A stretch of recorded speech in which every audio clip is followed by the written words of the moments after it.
Today we're going to learn about a man called Mitsuo Fuchida. He was born in Nara in Japan in 1902. When Mitsuo was a child, he and his friends loved to pretend that they were samurai, brave soldiers fighting to protect their country. Mitsuo used to say, "You'll see, someday I'll be a hero who brings glory to Japan." As he grew up, he realised they were no longer samurai, and his dream was now to fly a plane and be in the Japanese Air Force. And at 21, his dream came true. He was very skilled and eventually became Japan's top pilot. Japan was on its way to ruling a huge empire over Asia. There was just one problem. The USA wanted to stop them from growing and taking any more land. In 1941, during the Second World War, Mitsuo was chosen to lead a surprise attack against the USA. He would be the one to lead 180 planes to a place called Pearl Harbor, where America's warships were kept.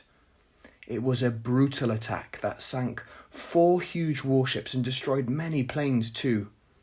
Sadly, over 2,000 Americans were killed and more than 1,000 others were wounded. The following day, the United States declared war on Japan. Fuchida served Japan throughout the war, and he returned months later, celebrated as a hero.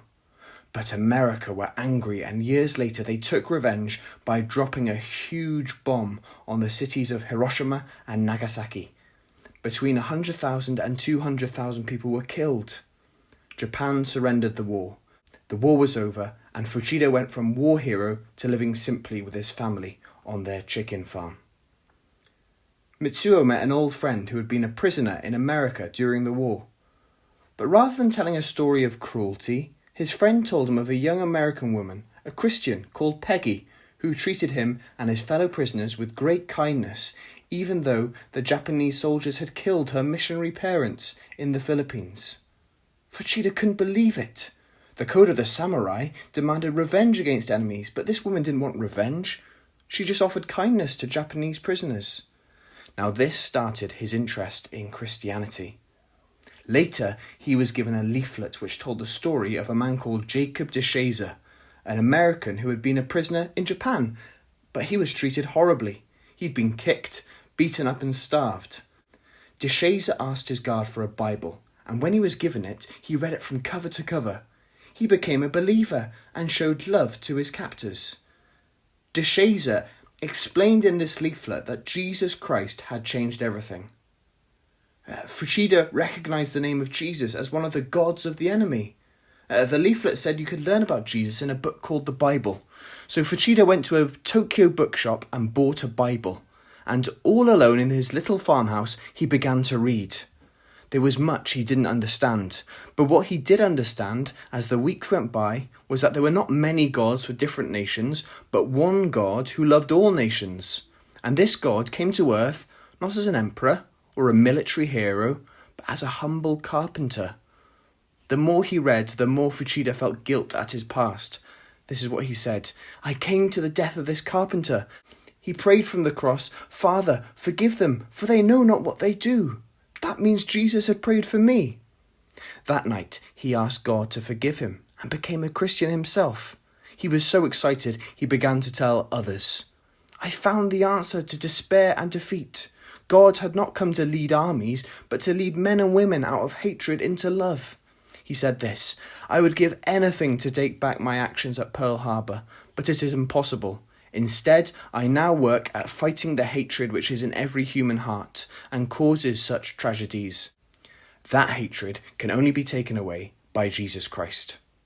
He's the only one who is powerful enough to change my life." People soon found out about how the nation's war hero had become a Christian. People would send letters, call his house to say horrible things, and would even make threats against his family. "You've betrayed your country and turned to the foreigner's God." Even old friends turned away from him when they saw him on the street. One day, a young pilot came to the house, and the moment they were alone, he reached into his shirt and drew out a knife, the sacred dagger given to every Japanese pilot. He pressed the point against Mitsuo's throat. He was crying. "I looked up to you all my life," he said, "and now I must kill you." But rather than fighting back, Mitsuo told him about Jesus. with a knife against his throat the entire time, the man lowered the knife. And today, that man is also a Christian and is an elder of his church. What an amazing work God had done in the life of Mitsuo Fuchida. He had been forgiven despite what he'd done in the past, and now he wanted to let as many people as he could know who Jesus was. Fuchida spent the next 26 years of his life as an evangelist, someone who talks about Jesus with others. He travelled around the world telling people what God had done in his life. In fact, he even met DeShazer, the man whose leaflet he had read, and the two men became friends. They had been enemies on the battlefield, but now they worked together and even preached together to tell others about Jesus.